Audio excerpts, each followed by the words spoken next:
Funding for Texas Monthly Talks is provided in part by Public Strategies Incorporated, managing campaigns for corporations around the clock and around the world. And J.P. Morgan Chase, the state's largest financial institution, serving large and small businesses, governments, schools, churches, and individual Texans just like you for more than 135 years. And the MFI Foundation, improving the quality of life within our community. And also by the Matson McHale Foundation in support of public television. I'm Evan Smith, the editor of Texas Monthly. Joseph Biden has been to this rodeo before.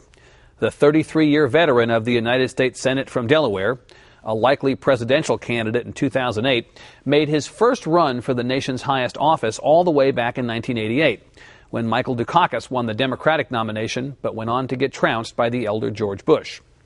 In the years since, laying low but never staying quiet, Biden has built his reputation as one of his party's most respected thinkers on foreign relations and terrorism, among other issues. A frequent guest on the cable TV talk shows and Sunday morning roundtables, the 66-year-old can come off at times as a first-rate publicity seeker in a town full of them.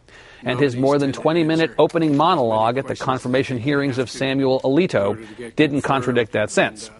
But Biden's candor and winning personality and generally high level of gravitas make him a darling of the press and pundits, and therefore someone to be taken seriously at election time. And election time is where we are right now.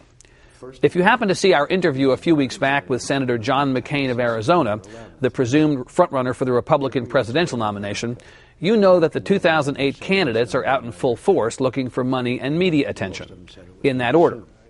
Biden follows McCain as the second in our planned series of chats with the men and women who intend to seek the White House. Going forward, stay tuned. For now, sit back and enjoy a fascinating talk with one of the most formidable presences on the Washington scene.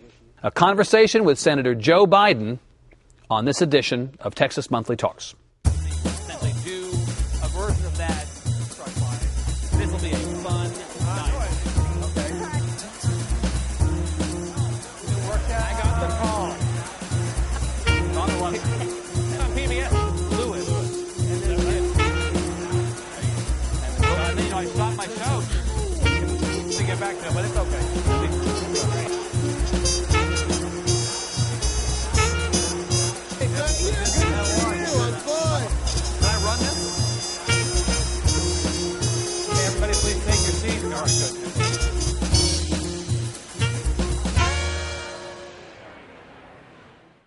Senator Biden, welcome. Good to be here. Great to have you in Texas. Well, it's nice to be back in Texas. I'm tempted to ask you if you're going to run for president, but I've heard that today on Fox News you essentially said you were running for president. Well, it's my intention to run for president. I haven't made that formally, and it depends upon my ability to actually generate support, raise the money. But my intention now is to seek the nomination. And you raised a pretty good amount of money last year. Well, I did, but, you know, the amount of money that we're talking about having to raise to run for president is close to obscene. I mean, right. I don't know how you get from here to there, but that's what we're doing. And that's both for the primary and also the general. Yes, yeah. Well, apparently the difficult part is the primary, and the difficult part is before anyone's a presumptive candidate, being able to generate the kind of support that you're able to do these days, they tell me, on the internet, and broad-based support. I look around the world, there are so many things happening that aren't good and can't be easy for a president to deal with. I'm almost wondering why anybody would want to be president today. Well, I think, maybe because they do look so bleak so many places, I think there's a climate out there that with the right leadership, the world would welcome initiatives, new initiatives, and welcome a new president who reached out to try to bring the world together a little more. I think everybody knows how much is at stake, and I think there's a willingness now to actually be more united. How much responsibility do you place at the feet of the White House in terms of the conditions that a candidate for president would find himself facing? Well, in fairness to the White House, to paraphrase as I did in the speech earlier today, paraphrase Yeats, the world has changed. It's changed utterly. 9/11 would have caused any sitting president a great deal of difficulty. Any president would have made mistakes. What I think this administration will be held accountable for are the opportunities it's squandered, as opposed to the mistakes it's made. Mm-hmm. It's had an opportunity to unite the country and making the sacrifice necessary for an energy-independent policy. It's had the opportunity to bring the country together at a time when even businessmen now know that there's a need for a national health policy so we can be competitive internationally and so on. And it seems to focus on division rather than uniting. And I think that's what I hold it accountable for, rather than any mistakes we've made. Mm-hmm. Has the president done a sufficient job in telling the country about what's really going on in Iraq? You've made, what did I hear at the last point, 6 trips to Iraq? I have. No, I mean, the president has not, God love him. And initially it may be because he didn't know.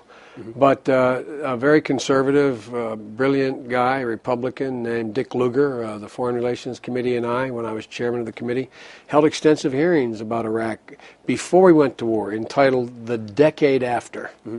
because we both believed, and reports showed in the hearings we held, that it was going to take a couple 100,000 American troops, and they were going to have to stay there from 5 to 10 years, and it was going to be hard slogging, that oil would not pay for this, that you had to invest $30 billion in the ground to get the oil out, that we would not be greeted with open arms. And all during that period, my colleagues kid me because I kept a mantra up. I said the one thing our Vietnam generation can agree on, whether we were for or against the war, went or didn't go, was that no foreign policy can be sustained for very long without the informed consent of the American people. And they were not properly informed. They were not told how hard this was going to be. They were not told how painful it was going to be. I've spent a lot of time with the president on this, and I respect the president. But I don't know whether that was naivete. I don't know whether it was buying on to an ideology that hadn't been examined. I don't know whether he had put too much trust in Rumsfeld and Cheney, who have not been right about, and I've known both men, and I respect them both for 30 years. I've been a senator 33 years. But they have been dead wrong on every major assertion they've made about Iraq, and including your guest of a couple weeks ago or whenever, my good friend John McCain. I remember being in a closed hearing with John McCain and him asking about the insurgency and Rumsfeld saying they're just a bunch of dead enders. Right. And McCain went crazy. Yeah. He said, don't do that. Our troops are out there. This is a long, hard slog. So in that sense, I don't think the American people have been informed. But John McCain and Joe Biden and other people who've been thoughtful about the war have not been able to convince the White House to do anything different from what it intended to do all along. No, I must tell you that's one of my great disappointments. I've been criticized, and I guess rightfully so, by many Democrats, my own party, for trying to work with the president rather than just point out every mistake that was made. I think he probably already had his mind made up. I don't think it was a fight we were likely to win. Why does Secretary Rumsfeld still have his job? Honest to God, to me, it's inexplicable. The only thing I can think of is a combination of two admirable attributes about the president. He is loyal. He stays with people, I think to a fault. And secondly, I think that Vice President Cheney and Secretary Rumsfeld have had a dramatic impact on the president, and almost a, it's not dependency, but I think it's hard for him to cut the cord with those two people who are very smart, very tough guys, very informed. I think they're dead wrong about how they approach this. But I do think the president has realized he's gotten bad advice. But I don't think he knows quite how to move from there. What indication do you have that he realizes that? Because there's no indication from outside the White House. None of us out here can see any sense that he's even thinking twice about what he's done. That's a good question. I kind of read it more in terms of the body language when I'm in meetings with he and the vice president and he and the secretary. I see that Secretary Rice is having a little bit more influence. Mm-hmm. I see, for example, a departure on the part of the president in dealing with Iran. 4 years late, but thank God it's occurred so that we're not the isolated party. Iran's the isolated party. I see a change in his attitude in terms of trying to in better relations with our European allies. I see him doing things that don't go far enough in my view, but are different and distanced from Cheney and Rumsfeld advice. So I think that's, I don't want to make it more than it is, right. But I doubt whether when the president goes to bed he thinks I've really been well served by the advice I was given. Here we are in Texas, where we have suffered as a state 204 casualties in the Iraq War so far, second only to California. So this is very much present in our minds. We've not seen bodies come back in boxes or bags on television the way we have in previous wars. If you were president, would you regard the war dead in this case differently than this president and this administration seem to? Absolutely, yes. Yeah. I said to the president, I can say this, I said to the president in one of the many meetings I've had with him, either alone, meaning me and his staff, or me and several senators, a couple years ago when several of us were encouraging him to change the direction in Iraq. And I said, Mr. President, the fact that we might have gotten it wrong in the beginning is not the issue. Mm-hmm. Every single Texas man or woman who died lands in my state of Delaware and goes to the mortuary there. And I said that we owe it to them to make this right. And he looked at me, and I pointed out something that we've lost Delawareans as well. Right. A Delaware family called me and asked me whether or not I would accompany them to retrieve the body of their son at the mortuary. And I started down at the base, which I have great relationships with, the base. And the commander of the base told me he was sort of distraught. He said, Senator, I can't let you on the base. And it took a last-minute change in policy at the Pentagon to allow me even to retrieve the body. Mm-hmm. I wish you could see the way those Texas bodies are greeted, those California bodies, with an incredible amount of dignity and honor. They are treated in a way that there is a reverence for what they have done. And I believe if any American family decides they wish to share that with the nation, they should be able to do that. They should be able to do that. But I find it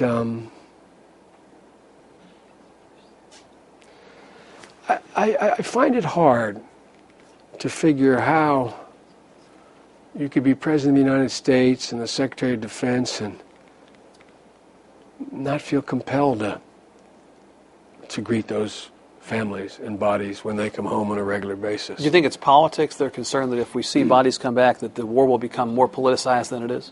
Yes. Yeah. The honest-to-God answer is yes. That's what it is. I think that's what it is. What's happening with the Dubai port situation? This story seems to have exploded. Well, I've been down in Texas while it was exploded. Yeah. I've been here for 2 days, but it is the president should just right now decide to capitulate.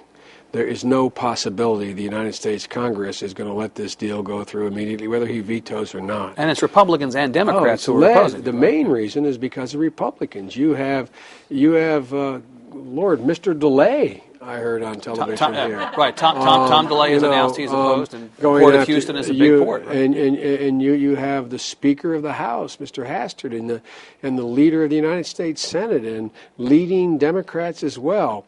Look, I think there's a reason for this furor that goes beyond the government of the United Arab Emirates controlling the port, not the security, but the port operations. And that is that this administration has such terrible grades on dealing with protecting our ports. The 9/11 Bipartisan Commission that is now operating on its own nickel, they're staying together because they're so amazed that the administration and the Congress hasn't done virtually any of the recommendations they've made. The administration 2 years in a row has cut port security money. So underlying this sort of request, I think everybody should understand it. The reason it's so universal with Democrats and Republicans, there's such a lack of confidence that they are attending to the right priorities in terms of our homeland security. And add on top of that without any, talk about being tone deaf. to not inform anybody this was about to happen. The president say he was uninformed and then say, but for the first time in my career as president, I will veto this bill. I mean, it is almost surreal. I don't get it. Am I remembering correctly that 2 of the 9/11 hijackers were actually based out of Not only that, Dubai, right? Not only that, and look, they could have come out of anywhere. But in addition to that, AQ Khan's nuclear network out of Pakistan, fissile material went through the port of Dubai. I'm not saying complicitously, but it went through the port of Dubai into Libya, into Iran. The United Arab Emirates recognizes the Taliban as the legitimate government of Afghanistan. Look, I heard someone say last night, some version of what I'm about to say, which is that it may be true, and it is true, that the UAE is cooperating with us in terror matters. But the Colombian government is cooperating with us on drug matters. Would you put the Colombian government, a company owned by the Colombian government, in charge of the border? I don't think you do that. I'm not trying to be funny, but I think it is real, and it raises a deeper question. The deeper question is, it happened on my watch and John McCain's and everybody else. We're all responsible. I must tell you, I did not realize how many ports were actually managed and operated by foreign entities. We have allowed basic infrastructure to fall under the control of foreign entities and foreign companies. Mm-hmm. And so I think we have to re-examine the whole issue of foreign control of major infrastructure. Would you let the Dallas-Fort Worth airport be controlled by, not the security, but all the operations of it by Venezuela? I don't think so. You mentioned that you're on a tour through Texas, or you're here in Texas now. You're at the LBJ School. That's in fact where we're at the LBJ Presidential Library. You've been at the LBJ Graduate School at UT. So you're probably getting a lot of these kind of questions, but I'm going to ask you them myself too. And I want to, on the question of Democratic Party mainstream issues, where you're going to be judged by potential voters in the primary, tell me about abortion. Where do you stand, and how will you face that issue as a candidate? It's going to be very difficult. I do not view abortion as a choice and a right. I think it's always a tragedy. And I think that it should be rare and safe. And I think we should be focusing on how to limit the number of abortions. And they ought to be able to have a common ground and consensus as to do that. I think the vast majority of the American people think that can be done. But unfortunately, we're put in a position you either eliminate abortions under all circumstances, or it's, quote, abortion on demand. The fact of the matter is, I've never known of a woman having an abortion and say, by the way, I feel like having an abortion. It's always a tragic decision made, always a difficult decision. And I think we should focus on how to deal with women not wanting abortions. I might point out, when there was economic prosperity and growth, the number of abortions went down by 300,000, if I'm not mistaken, during the Clinton administration. And they've gone up during the Bush administration, in large part because of the economic stress and pressure placed on people who become pregnant. And so we should be focusing on how to make it more hospitable for women to want to carry a child to term than we should be on eliminating, under any circumstances, the woman to be able to make that choice about whether or not to carry to term. This week, the Supreme Court, with Samuel Alito in his seat, took the late-term partial birth abortion case. Well, I'm a bit of an odd man out in my party. I do not vote for funding for abortion. I voted against partial birth abortion to limit it, and I vote for no restrictions on a woman's right to be able to have an abortion under Roe v. Wade. And so I've made everybody angry. I've made the right to life people angry because I won't support a constitutional amendment or limitations on a woman's right to exercise her constitutional right as defined by Roe v. Wade. And I've made the women's groups and others very angry because I won't support public funding and I won't support partial birth abortion. Well, sometimes making everybody angry is okay. Well, let me put it this way. One of the things I decided a long time ago, and it's going to sound corny, but you have to be happy with yourself. You have to be able to look in the mirror. And I think what I'm doing is right. I have my own personal views on abortion, but my view of imposing my views that I accept on faith based on other God-fearing people seems to me to be not what my sworn oath is to do. And so for me, keeping government out of it completely is the way to do it. But I think we should get government into it to change the circumstance where it's more hospitable for women to decide to carry to term rather than to abort. All right. You mentioned faith. Yes. This is an administration that has reintroduced faith into the public discussion. We, of course, have more people going to church and houses of worship anyway, but faith and politics are colliding or commingling. And tell me about your view of that. Well, look, I was raised in a tradition that you didn't talk about your religion. It was a private thing. And that my public responsibility was to respond to the common good, and although the principles of my Catholic faith, which I practice on a regular basis, I carry my rosary, I say my rosary. I've been doing it for 45 years. It matters to me. But I don't think the public out there, I don't think these people out there want to know whether or not how I practice my faith. I think what they really want to know is, do I respect their practice of their faith? Do I respect and honor the fact that they have differing views?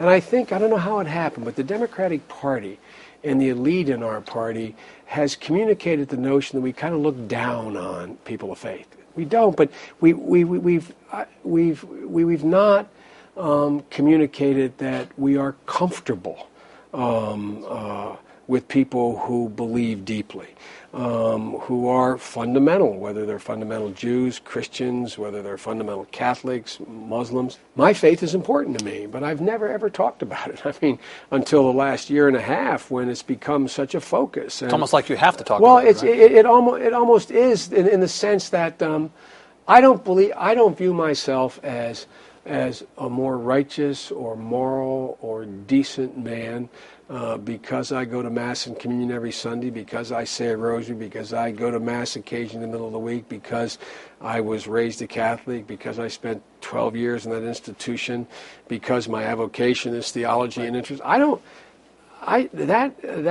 to me is the choice I've made, and I don't think it matters to people that I am a, quote, practicing religious person, but I do think it matters that they know that I'm comfortable with and respect their views.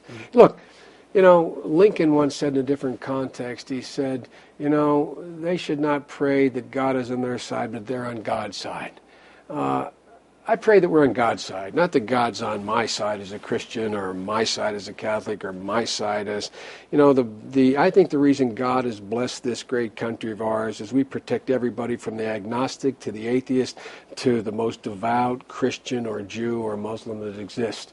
And I think that's the magic of this country.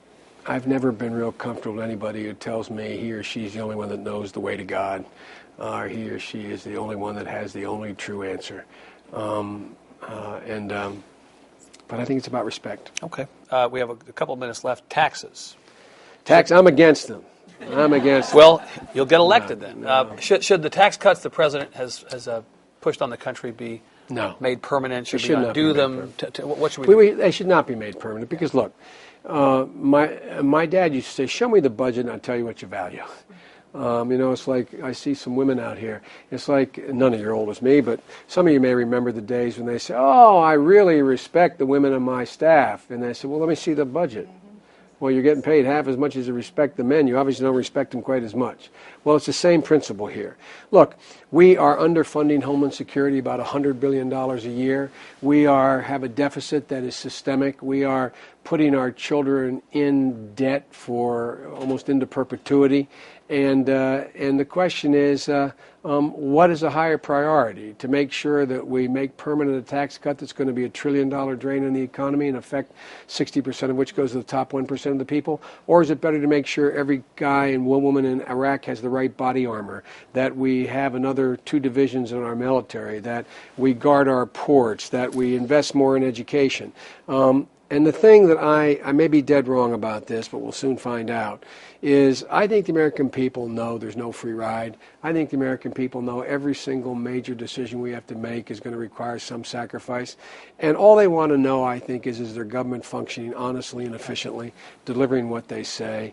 And I think the president's priorities are flat dead wrong in putting tax cuts at a time of crisis above every other thing that there is. It does not work that way. Okay, before we go, your friend Senator McCain is, of course, running. He is a friend. If it were the two of you, could you do that? John and I have talked about this. Yeah. Matter of fact, I talked to them yesterday.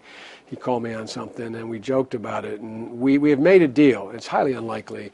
If you play the odds that I'm the nominee, more likely John will be the nominee, although he's going to have a rough road with the conservatives in his party. But we both agreed, for real, if in fact we each got the nomination of our party, that we would do what Goldwater and Kennedy had agreed to do. And John had me shake on this, which was that we agreed we would campaign in 30 states together. We'd fly in the same plane, land in the same plane, debate, for real, literally. I think it would be good for the country. We have to unite this country. It can't stay red and blue. It can't be divided on the kinds of false issues it's divided on. And I think, were I the nominee and John the nominee, I think America would not likely lose. Wow. Well, if you guys are the nominees, you'll both come back together. Well, I'd be flattered to do that, and I have great respect for John. He's one of